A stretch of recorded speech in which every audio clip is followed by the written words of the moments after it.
when you start practicing dots, you're putting the full nib on the page and you're practicing. And the other most important one is this dot is used to calculate the proportions of each of your letters. So when you start writing the alphabet, alif, ba, ta, the rhombus dot is used to calculate your letters. So let's say we have an alif here. The size of the pen that you use to measure if this alif is correct, the first thing you do is measure the length. The length of an alif in thuluth script should be between 7 to 8 dots. That's the length of the alif. Any shorter, it doesn't work. Any longer, it's incorrect. And you'll even see it aesthetically. If you see an alif that's too long, it looks off. There's something that looks off about it. The whole idea about the alif, this would be the proportion of a head compared to the rest of the body.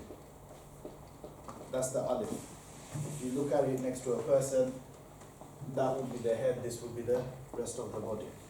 So if something's too short or if something's too long, naturally your eyes see that something's off about this picture. So similar to this, every letter in the alphabet has its own proportional structure. No letter in the Arabic alphabet can be written in one stroke. So this composes of 2 strokes. That's what in this script, in the thuluth script. In the nasq, you have the alif, which is just one straight stroke. So there's variations when it comes to different scripts. But in the thuluth script, no letter can be written in one stroke. It always takes more than 1 stroke. Some 2, some 3, some even 4, 5 strokes. So each stroke is each stroke has its own proportion. So for the head of the alif, which is known as the zulfa, it's about 1.5. And the rest would be 6.5 or 5.5 or 6.5. Yeah. So similarly with the bar, the length of the bar again would be 5 to 7. This would be 1.5. This would be 1. No, sorry, that's 2.5. That's 1.5.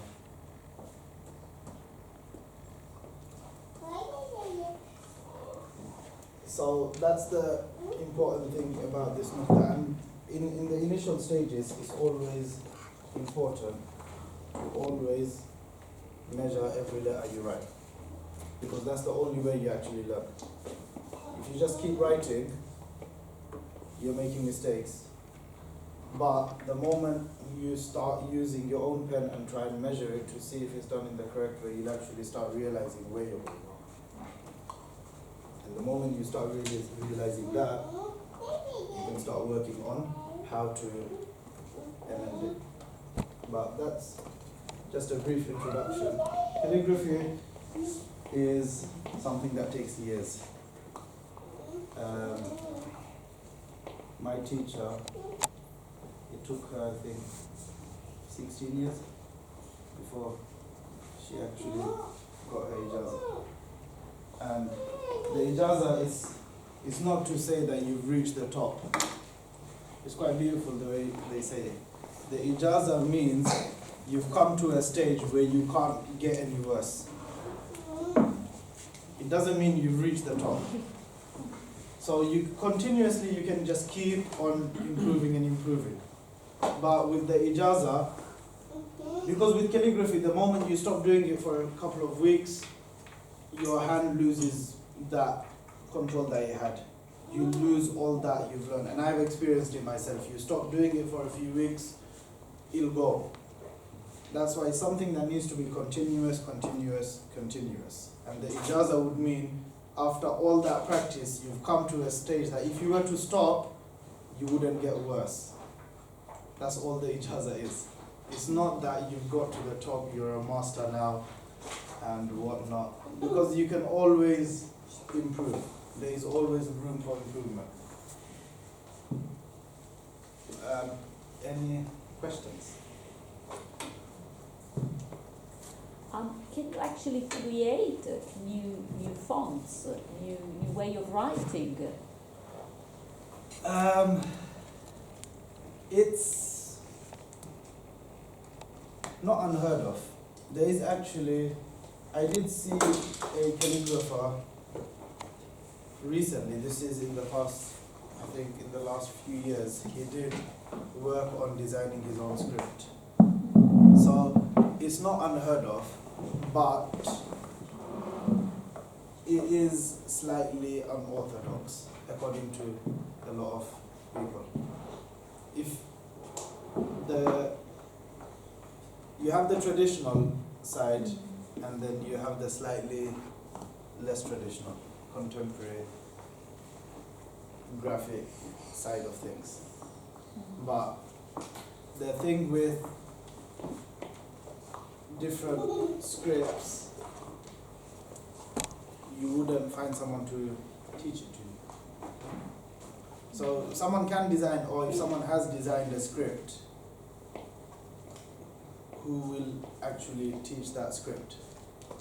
Throughout history, from all the scripts that have come, there's 6 or 7 that have actually survived through the eras of being taught from master to student, from master to student. That's the whole tradition of it. So, who knows, in the past people may have designed new scripts as well, but because he wasn't taught, and because he wasn't passed on, he was lost in time. So similarly, even now, if it's something that's designed based on a structure, then it's, as long as there's certain, this is just my own stance on it, it's not something that's generic, it's just something I personally believe. For someone to do freehand calligraphy, it's not something I'm really inclined towards, because the way you study every aspect, not only in art, any field you go into, every field has its own structure. Every field has its own way of doing things, and there's a reason behind it. There's always a reason behind structure. Now, the moment someone breaks that and just jumps into something else, claiming to be something they're not, it distorts the overall image. So it's not unheard of, it's just slightly unorthodox. Any other questions before we continue with the calligraphy? And now that Sami's here, Sami will come round and also help you with how to hold a pen and everything else as well. So we can continue doing that now. Thank you very much to Sami.